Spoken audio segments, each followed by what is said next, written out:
Here is how to hijack your brain and how to hijack the reward circuit in your brain so that pornography doesn't become an issue for you anymore. You can actually hijack it so that pornography is just an afterthought. It's something that you're not aroused by anymore. This is really exciting to me as someone who works with men to see this actually work in people's lives, is because it's no longer about just willing it and willpowering your way through it and being a no-fapper and just counting the days until your next slip up, but actually how to recover from the brain and from the ground up so that you can actually see long-term recovery and success. So we're going to be talking a lot about the brain in this video, but don't be scared and intimidated by these words. They're just words. I'm going to explain all of them, and you really need to know how this is working in your brain, because if you do, it'll blow your mind and it will change the way that you view your habit, okay? I'm a simple guy. I like explaining things in simple terms, trust me. All of the ways that porn affects your brain are to do with survival and your evolutionary biology and how you came to be who you are today and why you actually seek out pornography. Dopamine is the anticipation chemical in your brain that basically tells you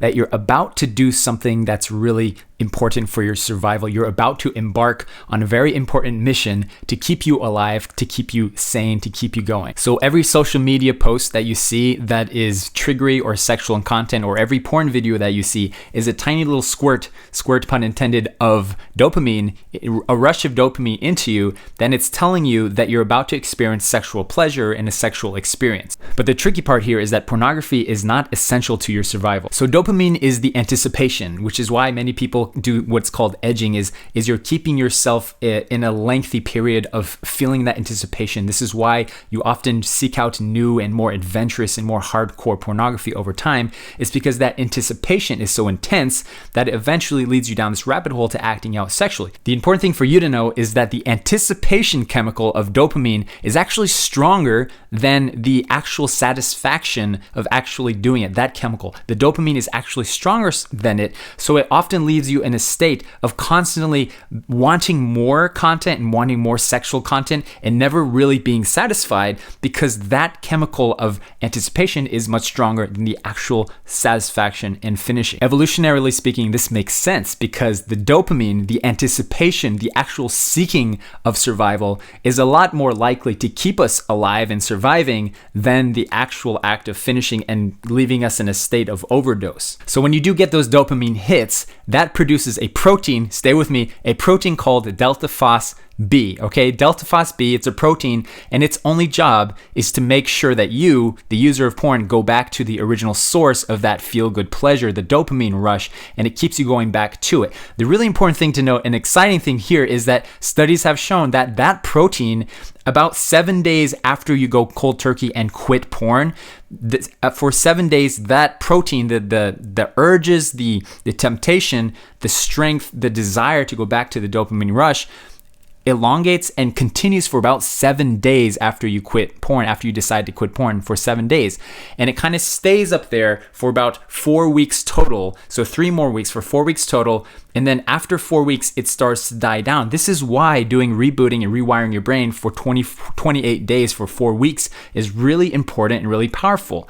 I'm going to tell you how to do that at the end of this video. And so this brings us to the Coolidge Effect. This brings us to why you, as the porn user, keep going back for porn in more novel and more intense and more frequent ways, and why you constantly require the ever-growing novelty of pornography, and you can never be satisfied by just watching one video over and over again. It's because of this evolutionary biological reason called Coolidge Effect. So basically, this is an effect that happens when you put animals together, like a male and a female together, in a cage, or rats together, male and female. They will mate, frequently and enjoy it for very much. But if you leave that environment for too long, they start to get bored of it, and then the male stops pursuing the female. And as soon as you put another female into that environment, then the male starts to be attracted to that person. That's called the Coolidge Effect. Basically, it's our biological evolutionary reason for why we need constant novelty.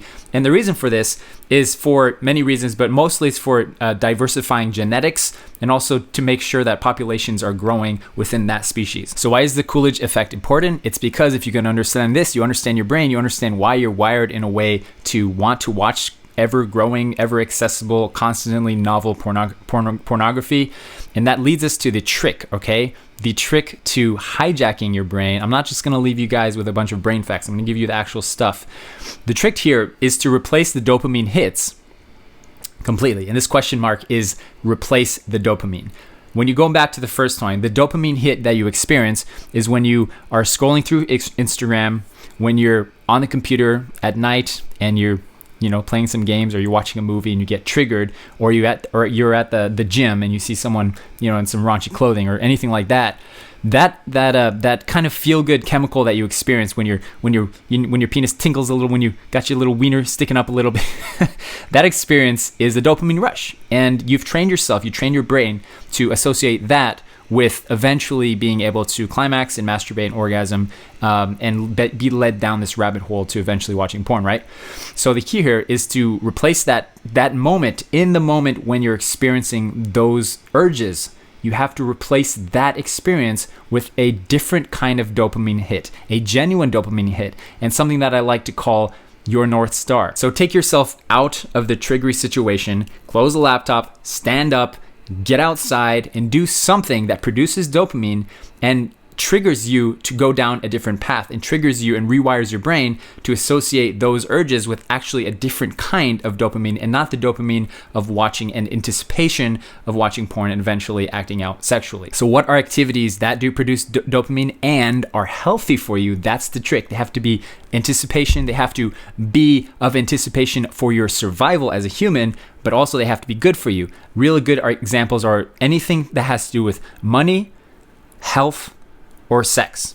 If you can find things that are related to money, health, and sex, you have struck gold. So what I mean by this is you have to find an activity that is really exciting for you, something that gets you moving, something that you would prefer ultimately over going down this rabbit hole of going down this dopamine rush hit and eventually acting out in porn. Is how do you replace that with something that is money producing, some such as starting a business or working on your business, or working on a skill or a craft, something that's health, going cycling, learning a new hobby, or going to the gym, working on your body, getting in shape, getting health, or really going deep into how to become a healthy person, or it's related to relationships and sex. How do you become a man who is just on fire with his relationships, sexually, with partners, with your wife, but not only that, also with the significant people in your life, like with your parents or with your friends, whatever it is, guys. You've got to get so excited about a certain project or a certain thing that you're focused on, and you have a default thing to go back to. That's your action step, guys, for this video, is identify a certain habit that you can replace, a specific thing that you can do to replace the dopamine hit. Next time you're scrolling and you see something that triggers you or tickles you a little bit, you can say, I'm gonna get up, I'm gonna stand up, I'm gonna do 100 push-ups or 10 push-ups, or I'm gonna go outside and run. Guys, these are dopamine hits because it's something that is moving your body. It's something that is tricking, essentially convincing your brain that it's necessary for your survival, and it's replacing that ultimate dopamine hit, and that's what you want to go. All right, so your next question is, how do you actually rewire your brain? How do you actually get to a place where pornography and urges aren't there anymore? Well, that's what this video is all about. It's the process for how to detox, reboot, rewire your brain so that you actually give this for good in order to achieve more in your life. It's really good to have you guys. Take care.